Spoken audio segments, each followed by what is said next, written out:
It's my honor and privilege to proudly hand over the flag of the Nigerian Army to you because I know you have the capability to command the Nigerian Army. Thank you. Thank you. With that, we are ready to take over of the state. The new chiefs assume the tribal position now. And yesterday, everything I asked you must give me. Being appointed the Chief of Army Staff marks the high water of any soldier's career. Having the trust and confidence of my country brought me enormous joy that very few public servants ever experience. I felt honored to be chosen to serve as the Chief of Army Staff at a critical time of Nigeria's history. I was happy not just because I had attained the office of Chief of Army Staff, but because of what the post symbolizes. My nation recognized my abilities and competence and trusted me well enough to lead the army. My excitement was that I finally had the opportunity to correct the ills of the army and create the professional army that I had always envisaged. I wanted to restore the lost ideals that had moved me to become a soldier in the first place. When I became the Chief of Army Staff, my excitement stemmed not from occupying the position. After all, I had held a much higher position as the ECOMOG commander, commanding troops from 10 different countries. My happiness was that I now had the opportunity to fix the problems and turn the army into a professional force. I was even more excited because my Minister of Defense had once been Chief of Army Staff. I had worked under him and I knew him to be a very articulate, professional and competent soldier. More than anything else, he loved the army and would spare no expense in ensuring that the army regained its professionalism and respect, which had been decimated by years of military rule. I was also very optimistic that the president, a retired general and a former head of state, would do everything within his powers to ensure that the institution that had given him prominence would not be allowed to suffer. A president who was once a general in the army was best placed to appropriate the needs and concern of the army. Also, I believe that the fact that key members of the president's administration, his national security advisor and chief of staff were retired generals would help my case. I assumed office very confident that I would not have to lobby anybody to do the right thing in my quest to transform the army and recapture its lost faith and failing ideals. I took over a very highly politicized establishment called the Nigerian Army. The army I came to lead as Chief of Army Staff was not the same army I had joined more than 3 decades earlier. I had been concerned for quite some time with what I saw as the army's growing inability to maintain its professional integrity, training and capacity to defend the territorial integrity of the nation against external aggression. The adverse effects of military rules on the army were very plain for all to see. Among its legacies, prolonged military rule in Nigeria had left a highly fractured and dysfunctional military. For 15 years, and with each military ruler, the army had grown steadily more accustomed to living in the limelight.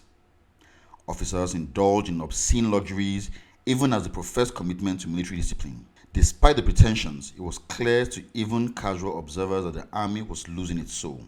The army that had been the pride of the nation now stood discredited and despised by Nigerians. I was, however, amazed upon assuming office as the Chief of Army Staff at the enormity of the problem. Every aspect of the military had been damaged, almost irredeemably, by politics and corruption. The army had regrettably succumbed to the morals of the marketplace. Undue and unnecessary premium was placed on wealth. Vulgar display of wealth had eaten deep into the army to the point that nothing else mattered besides wealth. Officers lacked the courage or the willingness to confront this problem. They either engaged in corruption or displayed a level of insouciance that encouraged their subordinates to seek wealth and fortune by all means. Social and ethnic contacts had displaced established traditions as the basis for advancement in the army. Soldiers were promoted or posted not for their competence and devotion to duty, but simply for whom they knew. Nepotism had become the order of the day. Soldiers openly and shamelessly flaunted their ill-gotten wealth. Professionalism, respect for authority, insulation from politics, commitment to military tradition and ethos, all were abandoned by officers who sought wealth and power by any and all means. Soldiers were socialized and even encouraged to think in terms of wealth and the value of money to their lives. I knew some of the officers personally and was friendly with some of them. Yet, I found their conduct, especially their vulgar display of wealth, unprofessional and inconsistent with the ideals of the military. I told them how I felt and I urged them to make the necessary adjustments and rededicate themselves to the ideals and principles of the military. Given the years of military rule and especially the corruption and abuse of power that had plagued the Abacha years, a broad consensus had gelled that the army was part of Nigeria's problem. The army as an institution was treated with suspicion, if not contempt, by the public. The army became synonymous with everything bad about Nigeria. Citizens saw soldiers as predators and opportunists who exploited the failures of politicians to enrich themselves. The army and institutes I loved so much had acquired a culture that, if unchecked, would rob it of everything good. Something had to be done, and quickly too, to banish the tattered image of the military. I spent so much time agonizing about the lost ideals of the military. What had happened to the hallmarks of military life? What about discipline, training and respect for constituted authority? How had we come to this nadir? The more I thought about these problems, the more determined I became to take the situation head on. As I mapped out my strategy for dealing with the problems in the military, I remembered what General Gowon, then head of state, had said in the early 70s. Fulfilling this mission committed me to the following. First, I wanted to upgrade the existing facilities. Aging and outdated equipment had to be replaced with new and improved technology. The training facilities would be manned by well-qualified and highly motivated instructors. The second goal was to revamp and prepare the army units to meet the needs, challenges, and threats of the modern era. Training and combat readiness of the army were essential requirements for Africa's most populous nation. I could not push the concept of professionalism without providing the right training and education necessary for soldiers to attain competence. The third goal was to educate the soldiers and reorient them to their proper roles in a democracy. I strongly believe that education was the most potent force to alter the mindset and culture of the army from alluring grip of politics. The fourth part of my plan would involve the retirement of all officers who had held political appointments during the military interregnum. Though the retirement had a tremendous psychological impact on the military, more work, however, needed to be done to insulate the army from politics and create a truly professional army. The goal was to ensure that officers tainted by politics were removed and supplanted by a new generation of officers committed to the ideals of the military. These goals I knew would require money and the support of my political superiors. As much as I needed the support of my superiors, I kept an informed distance and visited them only when they sent for me or when I needed to meet them as part of my official duties. It was in my quest to secure the money for these laudable goals that I became aware of the treacherous terrain called politics.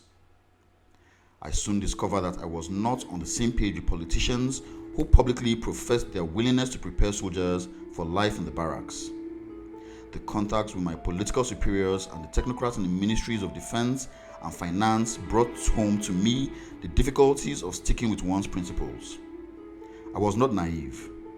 I knew that in order to succeed in whatever I did, I would need the support and indeed the approval of my superiors, especially the Minister of Defense and ultimately the President. I trusted that as retired generals, they were in positions, perhaps better than anyone else, to appreciate the needs of the army. I was astonished to discover how wrong I had been in my assessment of my superiors, especially their willingness or eagerness to transform the army, the same institution that had given them prominence in Nigeria and beyond. The disjuncture between the public utterances of my superiors and what I saw scared me. I had grossly underestimated their capacity for double talk and perhaps their hypocrisy. They told the public what it wanted to hear while they engaged in systematic disregard for the army. They were only interested in self-promotion and cared little about transforming the army. It soon became clear to me that the difficult task of transforming the military would be made far more difficult by the attitude of the administration. They displayed a blinding level of insensitivity to the problems of the military and used every opportunity to stress that they and not the soldiers were in charge. Besides the flowery public statements expressing commitment to the transformation of the Nigerian army, they showed no interest in the welfare of the army.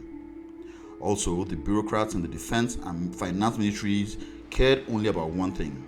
They were all hot to enrich themselves.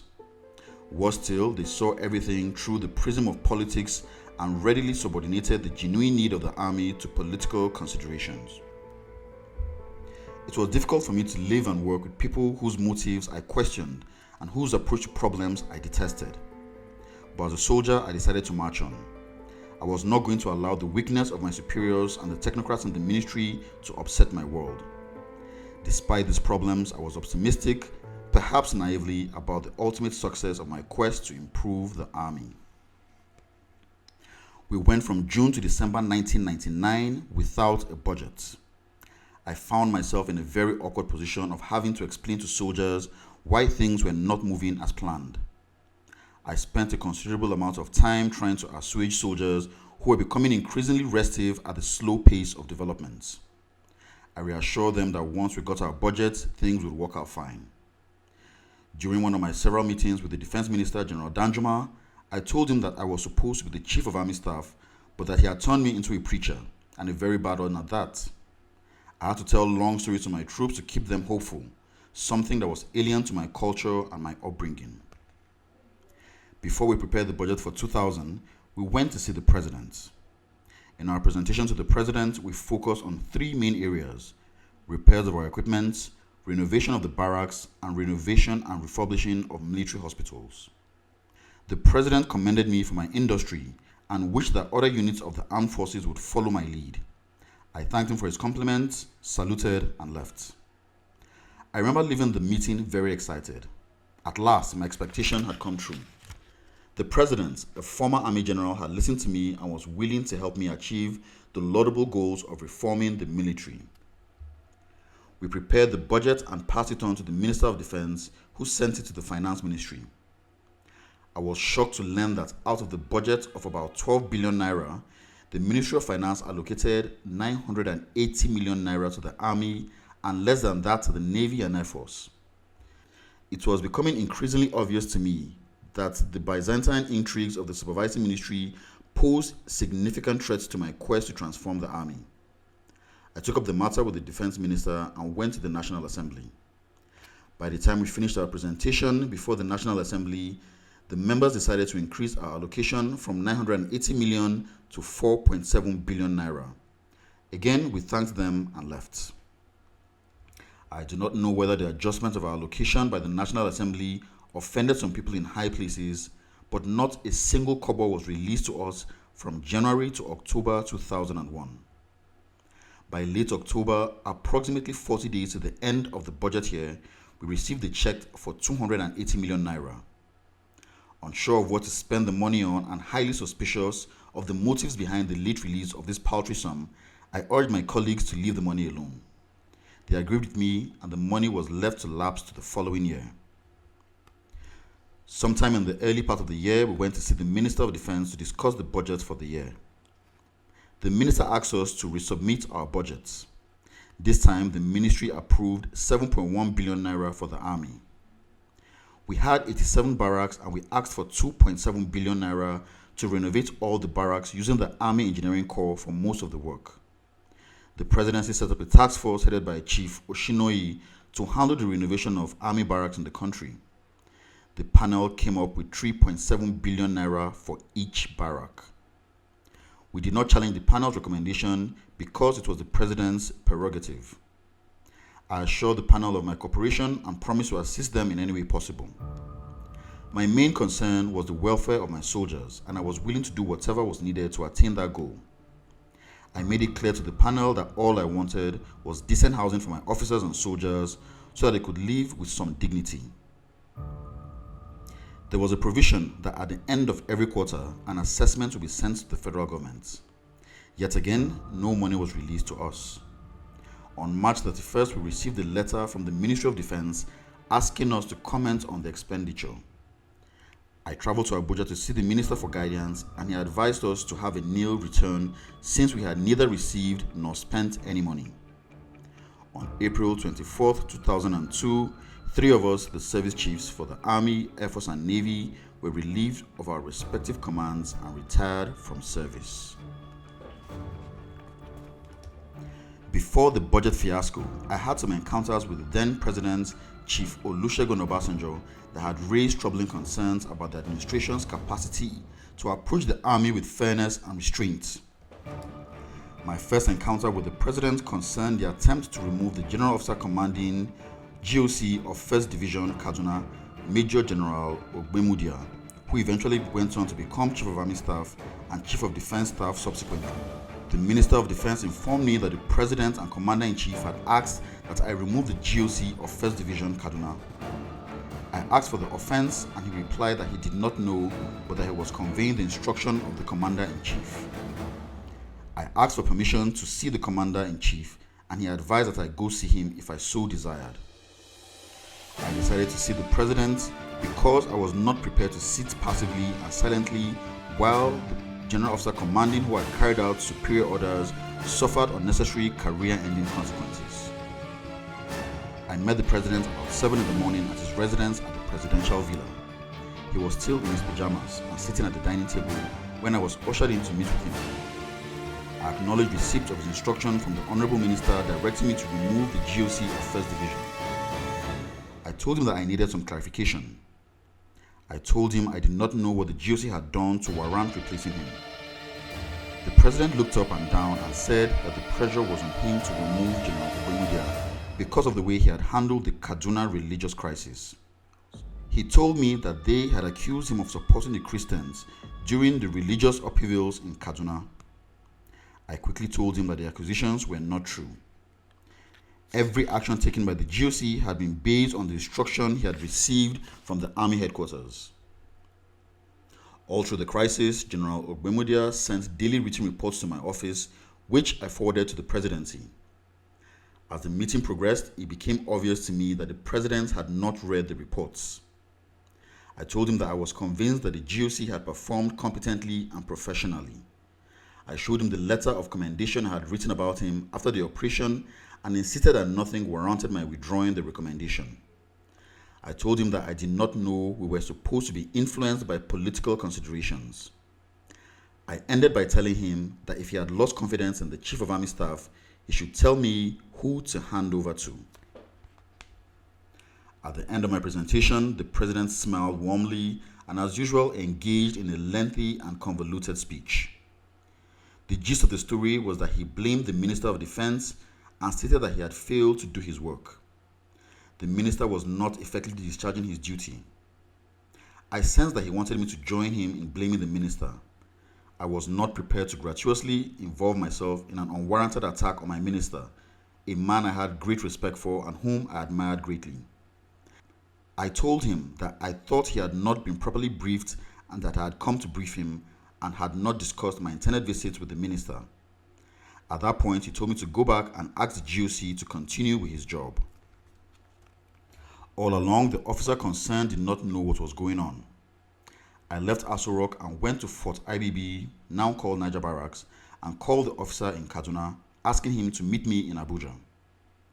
When I briefed him on what had transpired, he was visibly shaken. I cautioned him to pull himself together and told him that his job had never been on the line. I reassured him that he had carried out my instructions to the letter and that if any person was to suffer any consequences, it should be me, the person who had given out the orders. I told him that I was prepared, if the President was not satisfied with my explanations, to resign my appointment.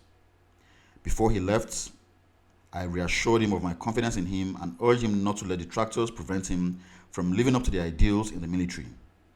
I also told him that as far as I was concerned, his position and competence were unassailable. He thanked me, saluted, and returned to Kaduna. What a twist of fate that the general who was relieved of his command for dutifully carrying out his orders would later become the Chief of Army Staff. I stood up for him because I believe in his competence, integrity, and professionalism. General Ogbemudia is a fine officer who can be trusted to discharge his duties with little or no supervision. He is totally devoted to the military and would never engage in anything that would tarnish the image of the military. He is definitely an asset to the army and indeed the nation. His qualities probably account for his elevation to the rank of a 4-star general and the Chief of Defense Staff in 2003. The removal of General Felix Mujakberu as ECOMOG commander was another indelible moment in my encounter with the president. More than any other event, the removal of General Mujakberu as ECOMOG force commander represented the height of arrogance of power and vindictiveness. Soon after his inauguration in May of 1999, the president took one of his early international official trips to Liberia. Upon arrival in Monrovia, he was received by General Mujakberu, who was at that time the ECOMOG field commander. He returned from the trip and directed that I relieve General Mujakberu of his post as ECOMOG commander. I put a call to General Mujakberu in Monrovia and asked him if anything unusual had happened during the president's visit to Liberia. He assured me that nothing extraordinary happened. I then told him of the president's decision and asked him if he knew why the president would make such a decision. He promised to tell me when he returned to Nigeria. Upon his return, General Mujakberu came to my office and told me that he had been the chairman of the special panel that investigated the 1995 attempted coup against General Abacha, which implicated President Obasanjo. I was stunned to hear that personal vendetta had dethroned objectivity and professionalism. I found it amazing that a president who told everyone who cared to listen that he was born-again Christian could not keep one of the basic tenements of Christian faith, forgiveness. How can someone who had gone through the valley of the shadow of death and had been saved by the grace of God publicly profess his faith in God while privately pursuing vengeance against perceived enemies? What about all the president's public comments asking for forgiveness and reconciliation? I remember the president asking Nigerians to move past the pains of the past and work together towards the building of a united, peaceful, and prosperous nation. All those words now rang hollow. This decision seriously called into question the president's capacity to promote unity in the country. I also exposed a serious character flaw that had plagued the political process till this very day: the inability of politicians to subordinate personal interests for the overriding interests of the nation. It is particularly dismaying that the president used his high office of the presidency to settle old scores. The president, by destroying the brilliant career of one of Nigeria's finest soldiers just to gratify his vindictive impulse, slid off the moral high ground and allowed personal animosity to override common sense and decency. Apparently, the president had not learned the lesson from his prison experience that I had thought he might have. He also did not live by the values he preached. Rather, the president was more concerned with exacting vengeance than standing for what is good for the country. The virtue of forgiveness that the president so eloquently advocated and preached clearly eluded him. It seemed clear to me that the president was presiding over a payback government in which enemies, real and perceived, had to meet their just deserts. Another aspect of the decision that troubled me was the attempt to subject the exercise of military decisions to private considerations. The decision to go to war or deploy troops is political and belongs to the president. Who to deploy to accomplish the set objective is purely a military decision. I believe that the army is better placed than anybody else to decide whom to send to battle. General Mujakberu was one of the finest soldiers in Nigeria.